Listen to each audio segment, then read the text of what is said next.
ఓం సాయిరామ్. సాయి భక్తులందరికీ నమస్కారం అండి. అందరూ ఎలా ఉన్నారు?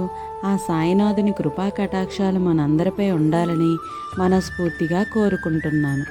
ఈరోజు వీడియోలోకి వెళ్ళే ముందు ఆ సాయినాథుని వీడియోలు ఇంకా ఎవరైనా చూడనట్లయితే డిస్క్రిప్షన్లో లింక్స్ ఉన్నాయండి. ఆ వీడియోస్ అయితే ఒకసారి అందరూ కూడా చెక్అవుట్ చేయండి. సమర్థ సద్గురు శ్రీ సాయినాథ్ మహారాజ్కి జై. ఇంకా ఎవరైనా లైక్ చేయనట్లయితే వెంటనే లైక్ చేసేసేయండి. వీడియోలోకి వెళ్ళిపోదాం. మనకి 121 ఈ నెంబర్ని కనుక నీ మనసులో ఏదైనా కోరిక కోరుకొని ఈ నెంబర్ని కానీ అనుకున్నట్లయితే ఆ సాయినాథుడు చెప్పే సాయి సందేశం, మనిషిగా పుట్టిన తర్వాత తప్పులు పొరపాట్లు చేయటం సహజమే తల్లి. వాటిని గురించి ఎప్పుడైతే నువ్వు సర్దుకుని ఉంటావో అప్పుడే నీకు మనశ్శాంతి అనేది ఖచ్చితంగా దొరుకుతుంది బిడ్డ. ఓం సాయిరామ్. సమర్థ సద్గురు శ్రీ సాయినాథ్ మహారాజ్కి జై. 122 ఈ నెంబర్ని కానీ నువ్వు అనుకున్నట్లయితే ఎదుటివారి మాట వినటం ముఖ్యమే, కానీ నీకు ఆలోచన జ్ఞానం ఉండటం కూడా ఎంతో అవసరం తల్లి.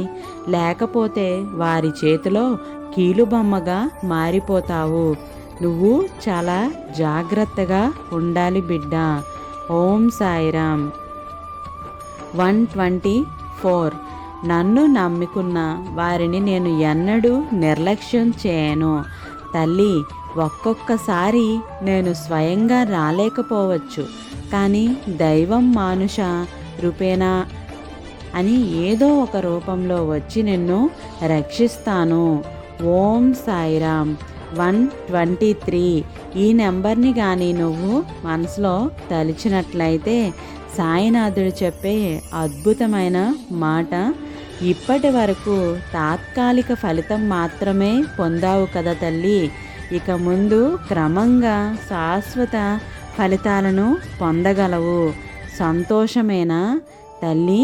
ఇక్కడి నుంచైనా నువ్వు సంతోషంగా ఆరోగ్యంగా ఉండాలని కోరుకుంటున్నాను. ఓం సాయిరామ్.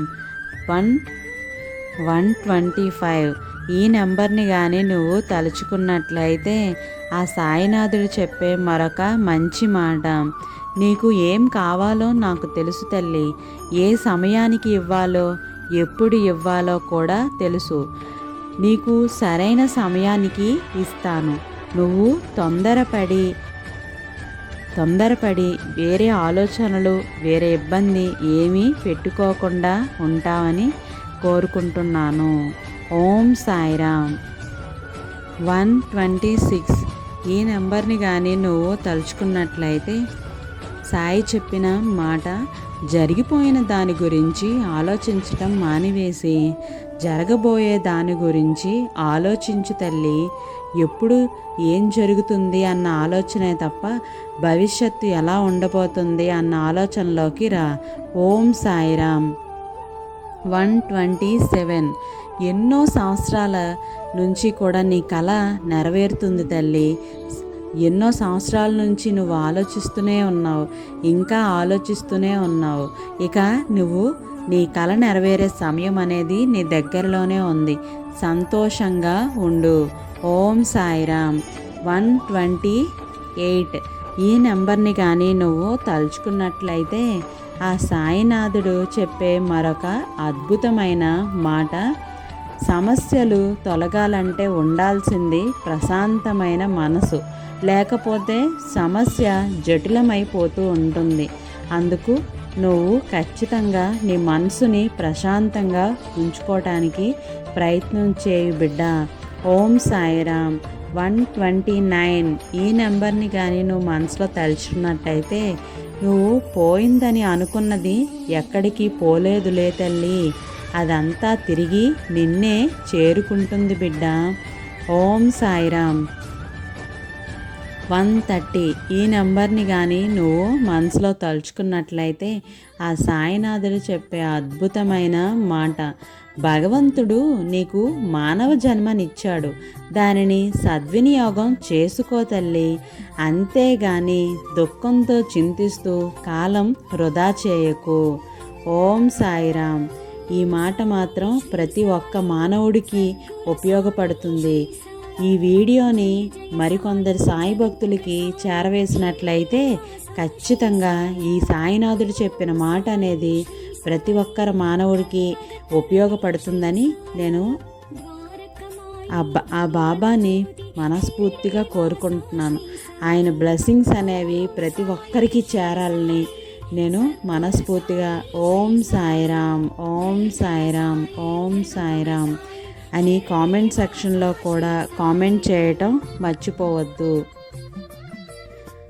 ఆ సాయినాథుడు ఎప్పుడూ కూడా నేను అంతటా ఉన్నాను, అంతకు మించి అతీతంగాను నేను ఉన్నాను, నీ దృష్టి ఎక్కడ పడితే అక్కడ నేను ఉన్నాను, నువ్వు ఎప్పుడూ కూడా భయపడి వెనుకడుగు వేయొద్దు అని ఆ సాయినాథుడు మనతో చెప్తున్నారు తండ్రి. ఓం సాయిరామ్. ఆ సాయినాథుని చెప్పిన మరికొన్ని ఆ బాబా భక్తులైనటువంటి వారి జీవితంలో జరిగిన ఒక మంచి సంఘటన అనేది ఈరోజు నేను మీకు కథ రూపంలో మీకు తెలియజేస్తున్నానండి. వీడియో ఎక్కడా స్కిప్ చేయకుండా లాస్ట్ వరకు వీడియోనైతే చూడండి. శ్రీ సాయి అనుగ్రహ శిష్యులు. ఓం సాయి, శ్రీ సాయి, జై జై సాయి.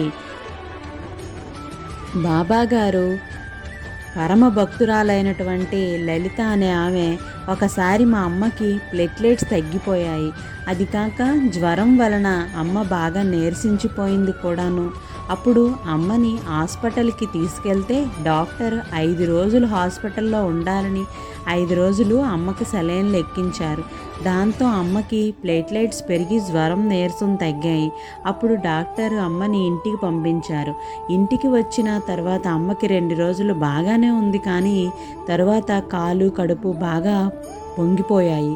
దాంతో అమ్మని మళ్ళీ హాస్పిటల్కి తీసుకొని వెళ్ళాను.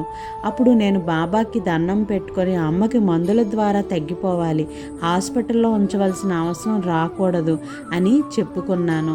ఆ బాబా గారి దయ వల్ల డాక్టర్ అమ్మని చూసి 4 రోజులకు మందులు వ్రాసి ఇంటి దగ్గరే మందులు వాడుకోమని చెప్పి పంపారు. ధన్యవాదాలు బాబా, ధన్యవాదాలు తండ్రి. ఓం సాయిరామ్. ఇలాగే నా జీవితంలో ఇంకా ఇంకా అద్భుతాలని జరుపుతూ ఉన్నారు బాబా. ఆ బాబా మా పెద్ద పాప ఇంటర్లో 900 పైన మార్కులు రావాలని, అలాగే చిన్న పాపకి 10వ తరగతిలో 500 మార్కులు రావాలని బాబాకి దండం పెట్టుకున్నాను. బాబా దయ వల్ల పెద్ద పాపకి 901, చిన్న పాపకి 521 మార్కులు వచ్చాయి. ధన్యవాదాలు బాబా, వయసుకు తగ్గట్టు పెద్ద పాప ఎదగటం లేదు అని బాబా గారి దండం పెట్టుకొని దయచేసి తను ఎత్తు బరువు పెరిగేట్టు చేయండి బాబా అని చెప్పాను. అలాగే చిన్న పాపకి సెల్ చూసే అలవాటు తగ్గేటట్లు చేయండి అని చెప్పాను. తండ్రి, జన్మ జన్మలకి మేము మేలు మర్చిపోలేను తండ్రి. నన్ను నా కుటుంబాన్ని కాపాడావు తండ్రి. నాకు మీ పాదాల యందు స్థిరమైన నమ్మకం భక్తి ఉండేలా అనుగ్రహించండి బాబా అని ఆ భక్తురాలు ప్రాధేయపడింది. ఓం సాయిరామ్. శ్రీ సచ్చిదానంద సమర్థ సద్గురు సాయినాథ్ మహారాజ్ కీ జై.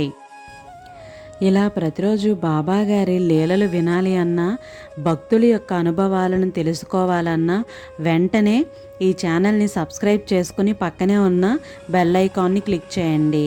సర్వే జన సుఖినో భవంతు.